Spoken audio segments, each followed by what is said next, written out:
Faye Keller almost didn't pick up the call. Her thumb hovered over the red reject button as she balanced a tray of half-melted cupcakes in her other hand, but something made her answer. "Hello," she said breathlessly, nudging the bakery door open with her hip. A low, commanding voice came through the line, rich like velvet but clipped with irritation. "I need them at my penthouse by 8, not a minute late, and tell Marcus if the flowers aren't white orchids this time, I'll fire him myself." Faye blinked, the door swinging shut behind her. "I think you have the wrong number." There was a pause, then a sharp inhale. "Who is this?" "Faye, I own Sugar Bloom Bakery on 6th. She set the cupcakes on the counter and wiped her hands on her apron. "You called me." Another pause, then the voice softened, turning curious. "And you're not Marcus?" "Unless Marcus wears pink aprons and bakes lemon tarts in his free time, definitely not." A laugh spilled through the line, deep, surprised, and real. "You're not what I expected." Faye raised an eyebrow, amused despite herself. "From a wrong number, exactly. A beat." Then, "I'm looking for someone who can handle intense pressure and short deadlines. Think you're up for the challenge." "Faye from Sugar Bloom," she tilted her head. "I don't even know your name." "Lachlan Ellis." The name meant nothing to her.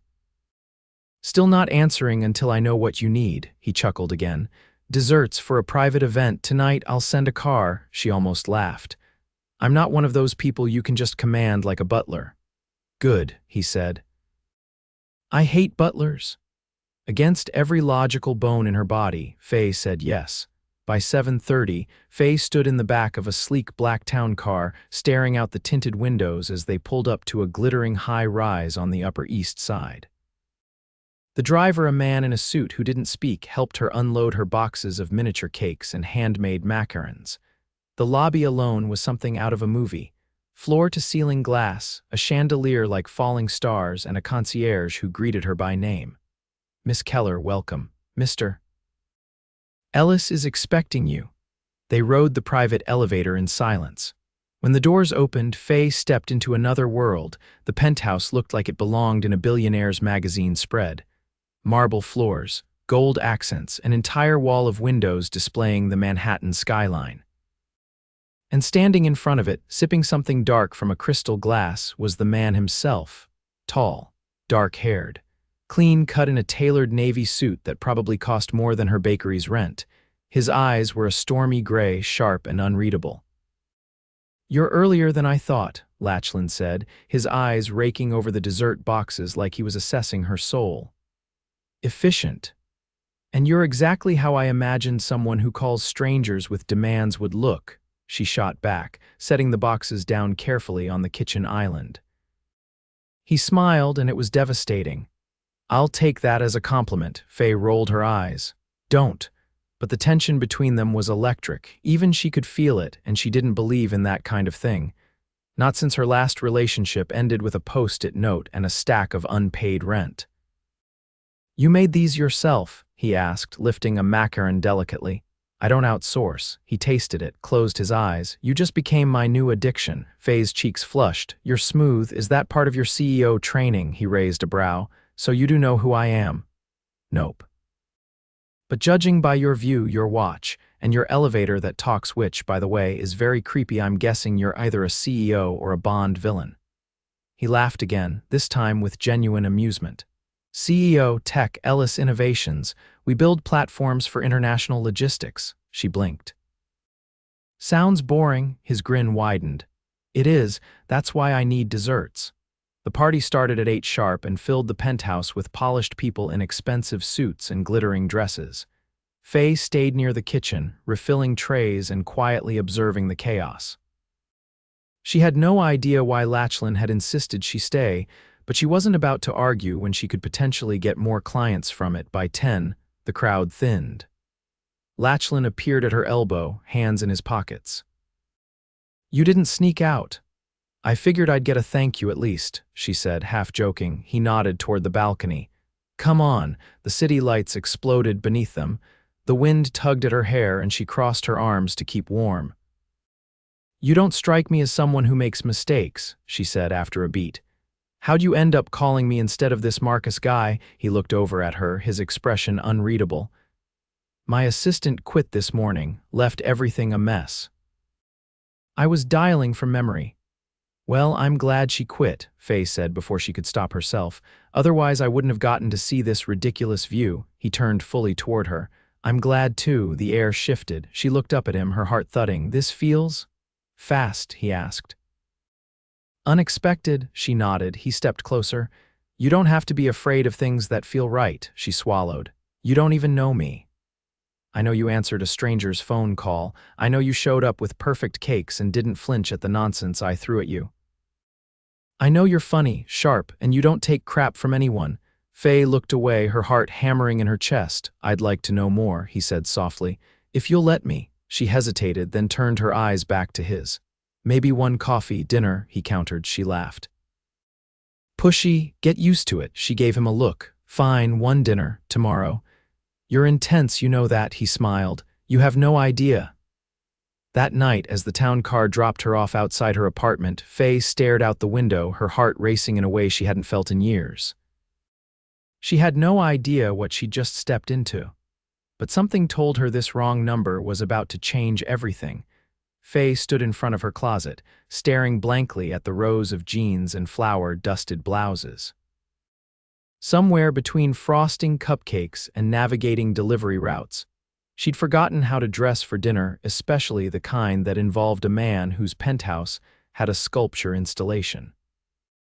She pulled out a navy silk blouse she'd bought for a cousin's engagement party last spring and paired it with black high-waisted trousers. Her only pair of heels, scuffed but passable, completed the look.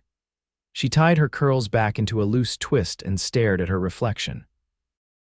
Not bad, considering she'd spent the morning elbow-deep in mango mousse. At exactly 7, a different car arrived. This one was sleeker, with a driver who introduced himself as Arlo and offered her a bottled water before sliding the door shut. She resisted the urge to ask if dinner was at another intimidating high-rise. It wasn't. They pulled up to a quiet, ivy-covered townhouse tucked behind a row of art galleries in the West Village. There was no valet, no red carpet, no waiting photographers. Just a wrought iron gate, a lantern above the door, and the faint sound of jazz humming through the windows. Lachlan answered the door himself. Gone was the suit. He wore a dark Henley rolled at the sleeves and charcoal slacks, barefoot on polished wood floors. The smell of something warm and spiced drifted from inside. Hi, he said, holding the door open. You clean up well. Faye stepped in cautiously. You cook. I try, he said, shutting the door behind her. Don't judge me if the risotto is glue. My ego's not built for it. She followed him through a hallway lined with black and white photographs, not the kind you buy framed at department stores, but real moments. A boy on a fishing boat, a woman riding a bicycle through a street market, a man playing cello on a crowded subway platform. These yours? She asked. My mother's, he replied. She was a photojournalist, traveled constantly. Faye paused in front of one, a child laughing in the rain. They're beautiful. She had a way of finding people. He said it like a memory that still tugged. She didn't ask more.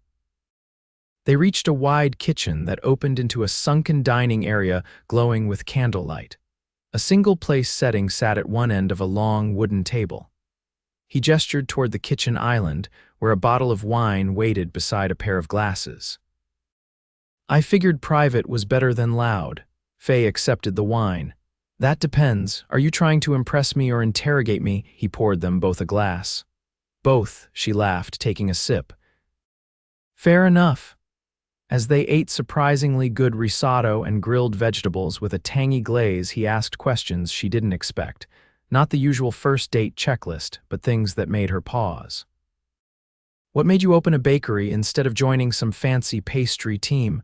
I like owning something that's entirely mine, she said. My parents always worked for other people. I wanted to see what it felt like to lead. He nodded. You ever regret it? Only when I'm scrubbing caramel off the ceiling at midnight, he grinned. That sounds like a story. It involves a sugar thermometer, a double batch, and a very enthusiastic intern. She asked her own questions, too, about his company, his team. The kinds of problems he liked solving. What does success look like for you? she asked. Halfway through her second glass of wine, he leaned back in his chair, thoughtful. It used to be control, building something no one could take away. Now, maybe it's building something that actually matters. To who? He looked at her, eyes steady. Someone I don't want to lose. Her breath caught, but she didn't look away. After dinner, they moved to the sunken living room where the fireplace flickered low and a record spun quietly in the corner. She sat curled on the couch, her legs tucked beneath her, while he brought over 2 mugs of tea. You always have jazz playing, she asked, accepting the mug. Only when I don't want to think. You think a lot. Too much. She took a sip. What about, he hesitated, watching the embers shift, what I'd do if everything I built disappeared tomorrow, whether I'd still know who I am without it? Faye looked at him, surprised by the confession. Would you? I don't know, he said. But I think you would, she blinked. Me, you'd still wake up, bake something perfect, and tell the world to get out of your way. She didn't know what to say to that. The room fell quiet, but it wasn't uncomfortable. The kind of silence that felt earned, like the spaces between notes in a song. Eventually, he glanced at the clock. I don't want to send you home. You're not that kind of guy, remember? I'm not, he said. Doesn't mean I have to like it, she smiled. I'll see you soon. He walked her to the car, his hand warm against her back. Before she stepped in, he paused. Faye, she turned. I wasn't supposed to call you. That call was a mistake. Maybe, she said, but I'm glad you did. He nodded once, then shut the door. That night, lying in bed, Faye stared at the ceiling while the city hummed outside her window. There was something about Lachlan, something layered and restless, that pulled at her in ways she didn't expect. He was nothing like the men she'd dated before, and yet he looked at her like he saw every sharp edge and didn't want to smooth them down. The next week blurred into a strange rhythm. He came by the bakery early one morning, dressed in running gear, just to bring her a coffee and ask if she'd gotten any sleep. Another day, he sent over a cooler of imported cream she'd mentioned needing but couldn't afford. She told herself it was business. He wanted reliable desserts for events. But when he showed up unannounced one rainy evening and asked if she wanted to walk through the Met after hours, he'd rented a private viewing for a tech gala she hadn't even known existed. She knew better. They stood in front of a painting neither of them could name, the museum echoing around them. You always this dramatic, she whispered. He looked at her, reins still in his hair. Only when I don't want anyone else around you. She didn't respond. She couldn't. Later, as they waited for the driver, he brushed a wet curl from her cheek, his fingers slow. I don't do things halfway, Faye. Neither do I. And then he kissed her right there, under the museum awning with the rain falling in silver sheets and the city lights blurring behind them. It wasn't soft or tentative. It was the kind of kiss that made her forget she was standing on cold stone, forget the dampness in her shoes, forget the rules she'd made for herself. When he pulled back, his voice was quiet. Tell me to stop and I will. She answered with her mouth against his, heart thudding like the first drumbeat before a symphony. But things didn't stay perfect. The next morning, Faye arrived at the bakery to find a man in a pressed suit waiting outside. He introduced himself as Carter, Lachlan's head of corporate affairs. He handed her a non-disclosure agreement with her name already typed at the top. Mr. Ellis values his privacy, he said smoothly. This is standard. Faye stared at the thick packet. You're joking. I assure you I'm not. She didn't sign. Instead, she called Lachlan. You sent your lawyer to my bakery. He's not a lawyer. He's whatever he is. He handed me a contract like I'm a threat. I was trying to protect you, he said. There are people who'd twist things. Use you to get to me. I'm not your liability, Lachlan. I never said you were. Her voice was sharp, but you acted like it. He went quiet. I need to think, she said, and hung up. That night, no cars came, no calls. Only the quiet flicker of her bakery sign against the dark street, and the hollow ache of something that had felt like it was just beginning. 3 days passed. 3 days without a word from Lachlan. No sleek car idling outside the bakery, no private museum invitations, no spontaneous deliveries. Just silence. Faye buried herself in sponge cakes and sugar roses, pretending the anxiety in her chest was from too much espresso, and not from the way he'd looked at her the last time they were together, like she was already slipping through his fingers. She didn't want to need him. She didn't want the memory of his voice in her ear or the way he'd held her hands like they were something fragile he wasn't sure he deserved.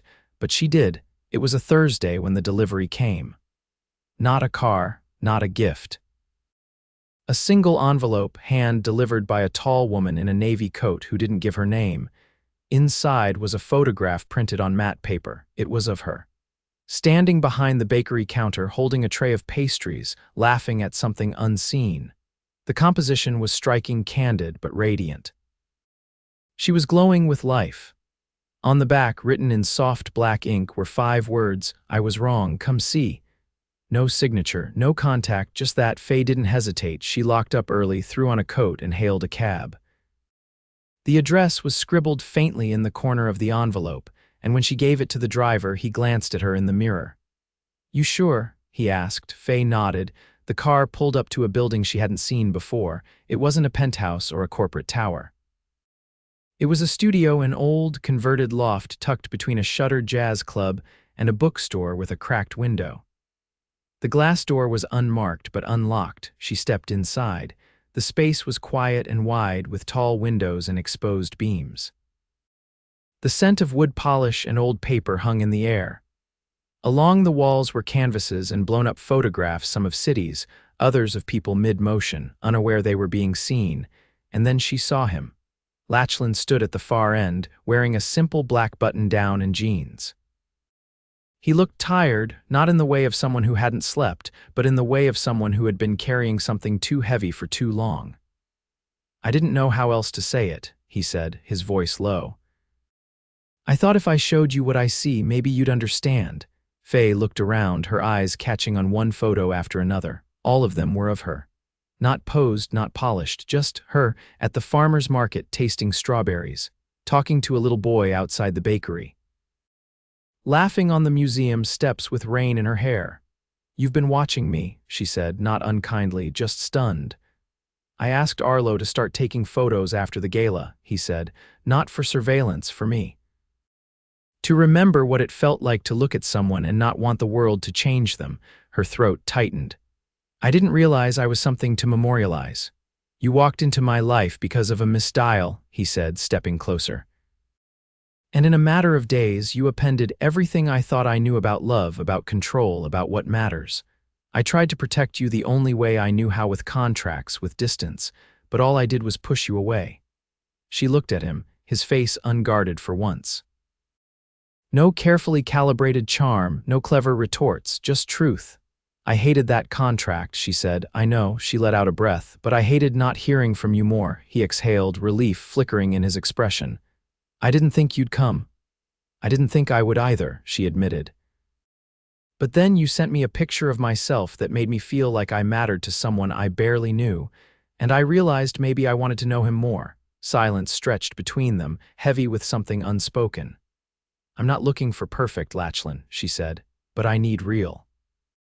I need someone who sees me and doesn't try to fix me or frame me or lock me behind glass. Just sees." He stepped forward, closing the space between them. "I see you, Faye, all of you. The fire, the flaws, the brilliance you think no one notices. I don't want to change a single inch of you. I just want to be close enough to feel it." She looked up at him, her chest rising. "Then stop making me feel like an exception." "You're not," he said. "You're everything." And then he kissed her, not like the last time, not like someone unsure if he had the right. This time it was grounding, his hands holding her steady, his breath catching with hers. It wasn't about urgency, it was about anchoring, claiming, coming home. When they pulled apart, she kept her forehead against his. "I don't want this to be another whirlwind," she whispered. "I can't afford to get swept up and dropped again." He nodded, his voice steady. "Then let's build it slow, but I'm not walking away." She stared at him. "Ever," he said. They spent the rest of the evening in the studio. He showed her the photos he hadn't printed yet, stories behind each one. The woman who had sold her raspberries with a song, the kid who'd offered to trade his toy car for a cookie. All things Lachlan had noticed because he'd started seeing the world differently through her eyes. At one point she sat on the floor, knees drawn up, flipping through a folder of contact sheets. He sat beside her, their shoulders brushing, their silence easy. "You know," she said, I didn't believe in fate. He glanced over. And now, I think fate's just another word for answered calls. He smiled, quietly this time. Then I'm glad I misdialed. They left together, walking through the quiet streets. He didn't send her home in a car this time. They walked, hand in hand, past shuttered shops and flickering lampposts. Just two people, no labels, no contracts. Just the start of something neither of them had planned. The next morning, a package arrived at the bakery. Inside was a single framed photo, the one of her laughing behind the counter. No note, no explanation. But beneath the frame, tucked between the cardboard and glass, was a small business card. It read, Ellis Innovations Director of Culinary Partnerships. Faye Keller. She stared at it, stunned. Later that day, he showed up in person. You're offering me a job, she asked, leaning against the counter.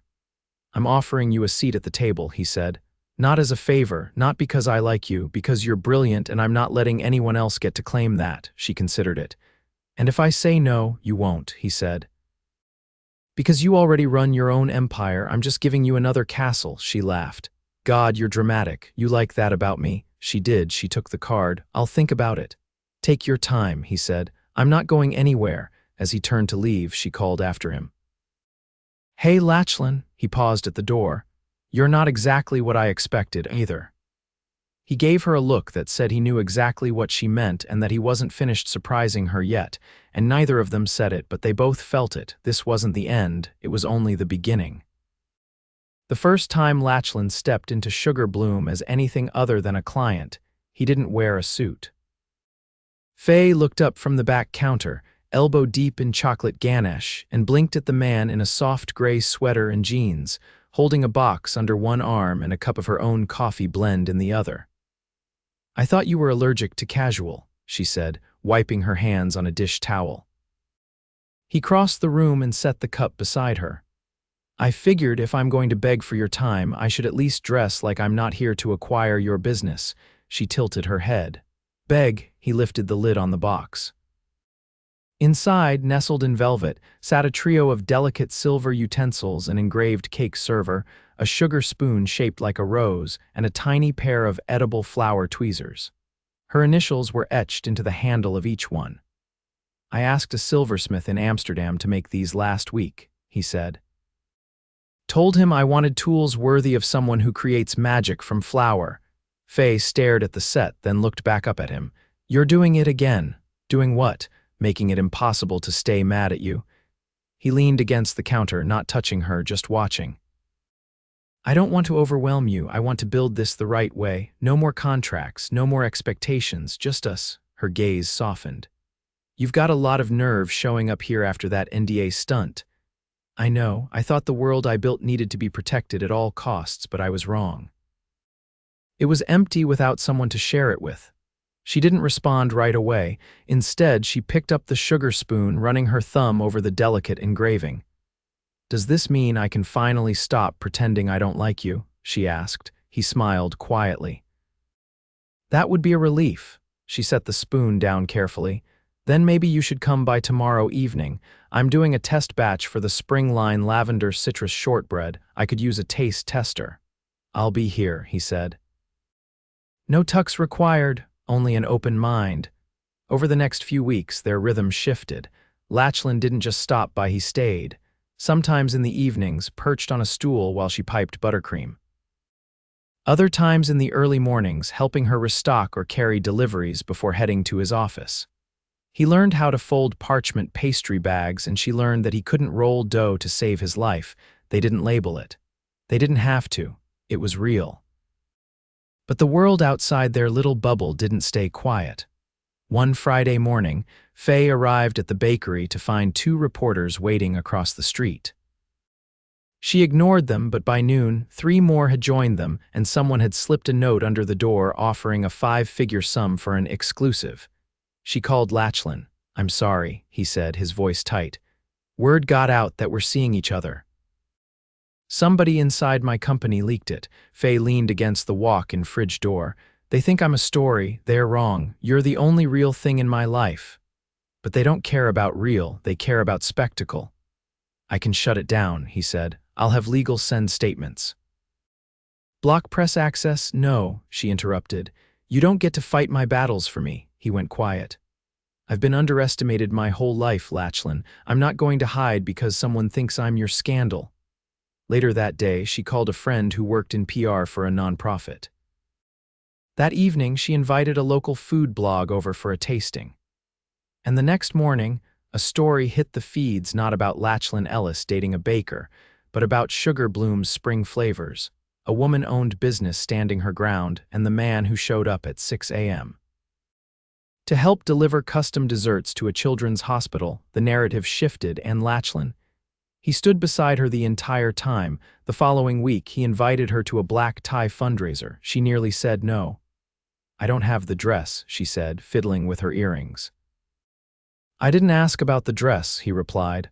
I asked if you'd come. She did. He didn't make a scene. He didn't parade her around like a trophy.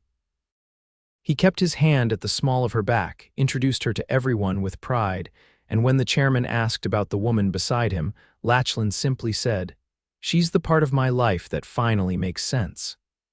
Later that night, they stood on the rooftop terrace of the venue, Manhattan glittering below them. She leaned into his side, the wind catching strands of her hair.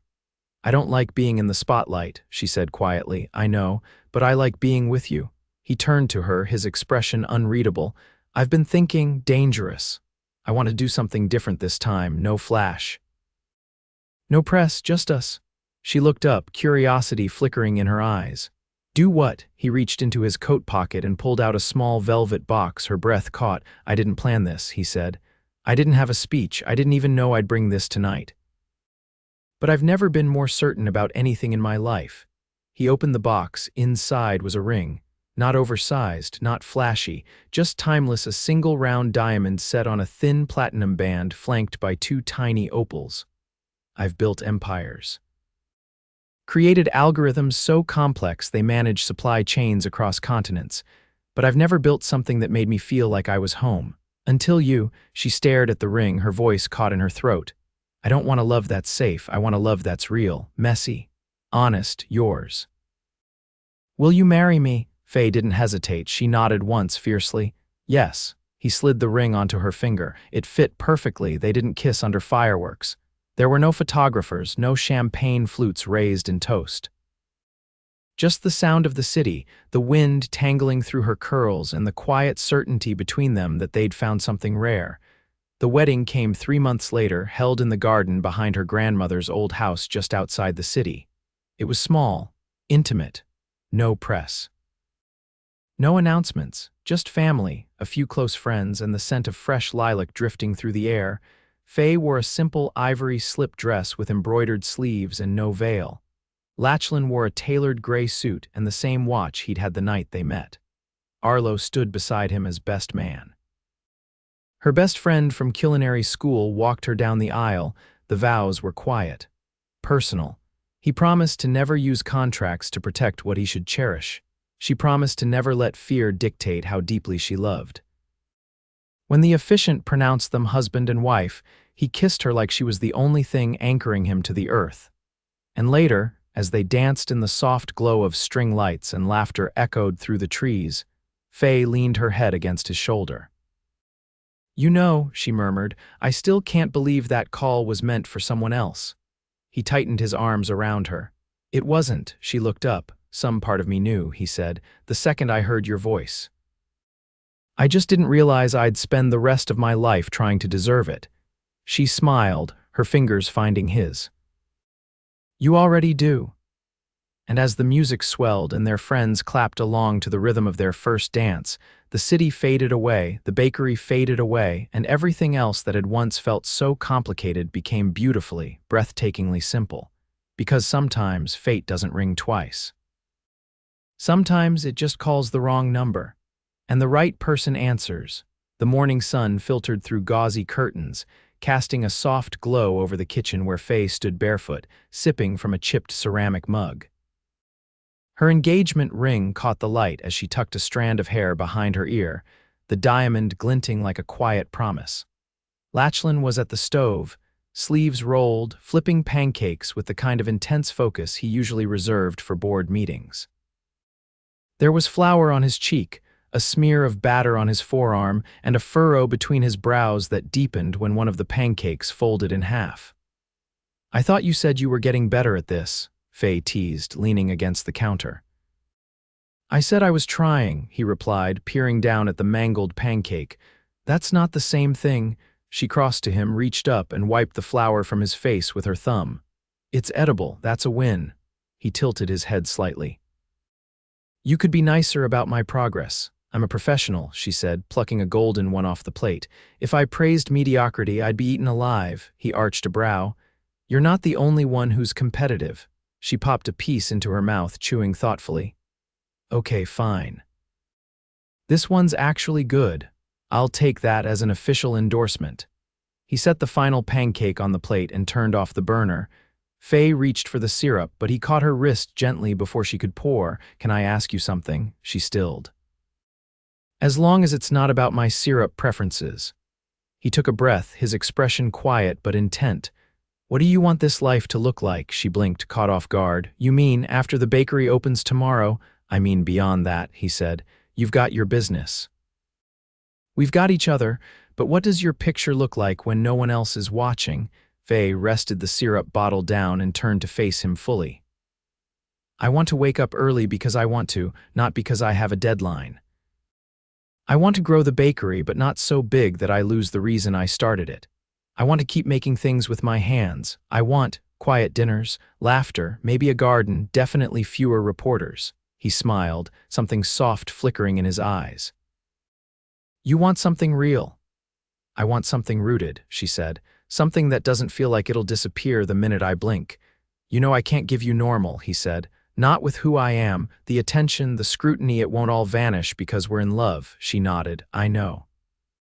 But you never made me feel like I was standing in your shadow. Just beside you, I can live with that."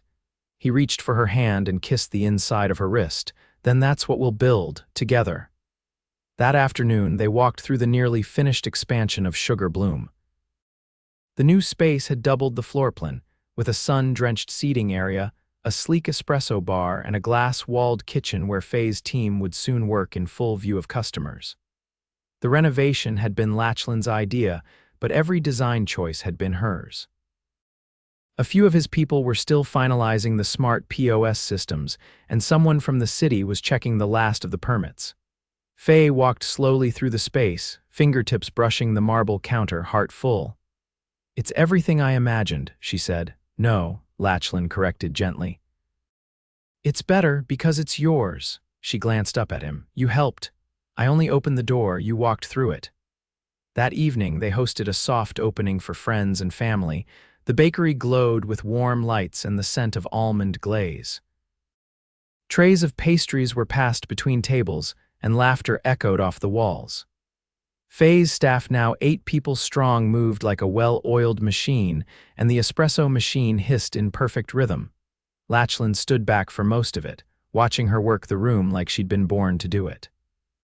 She laughed with customers, offered samples to the city inspector's wife, and crouched down to hand a chocolate tart to a little girl in a pink dress. When she finally returned to him, cheeks flushed, he handed her a glass of sparkling water. "Did I tell you how proud I am of you today?" he asked. She took the glass. "Only twice, I was hoping for a third." He leaned in, lips brushing her temple. "I'm proud of you every damn day." She rested her head briefly on his shoulder. "I think this might be the happiest I've ever been." "Then we're just getting started." The next week, Lachlan made good on his promise to step back from the chaos. He didn't hover. He didn't try to control the bakery's growth. Instead, he focused on restructuring his own schedule, stepping down from 2 boards, hiring a new COO, and carving out time for something he'd never prioritized before: peace. For the first time in his adult life, he didn't check his phone every 5 minutes. He didn't sleep with a laptop beside the bed. And on Sunday mornings, he let Faye sleep in while he tried again and again to master the perfect folded omelet. One afternoon, as they walked through an open-air market upstate, Faye paused beside a vendor selling heirloom seeds. "You're building a garden?" Lachlan asked as she browsed the packets. "Not a big one," she said. "Just a few herbs, maybe some edible flowers." He watched her, something settling in his chest. I never thought I'd want to live outside the city. You don't have to, she said, turning to him. We can split our time, keep the apartment, grow things up here.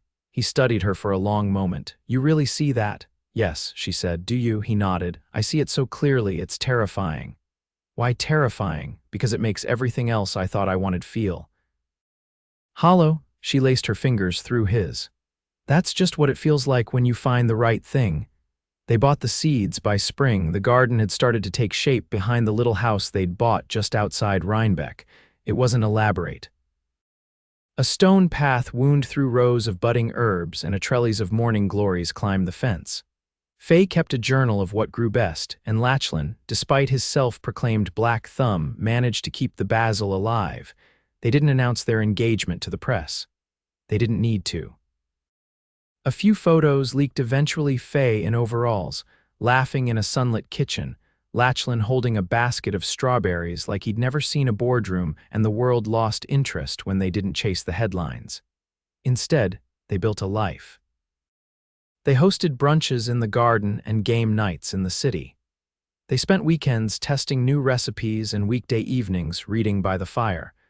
They traveled quietly, without fanfare, and came home always grateful for the place they'd built together. One night, as they lay curled on the couch, a storm rolling in outside, Faye traced the lines of Lachlan's hand. I used to think I had to fight for everything, she said softly. Every inch of progress, every sliver of joy. You did, he said. But you don't have to fight me. I know, she said. That's the difference. He looked down at her, brushing his fingers along her jaw. You ready for forever? She smiled. I've been ready since you offered me a job I didn't ask for, he laughed quietly. You still haven't accepted it. I think I accepted you instead. And I think, he said, that's the best deal I've ever made. Outside, rain traced down the windows. Inside, their world was still, whole, and finally exactly as it was meant to be. Because sometimes a life doesn't start with a plan. Sometimes it starts with a wrong number and ends with everything right.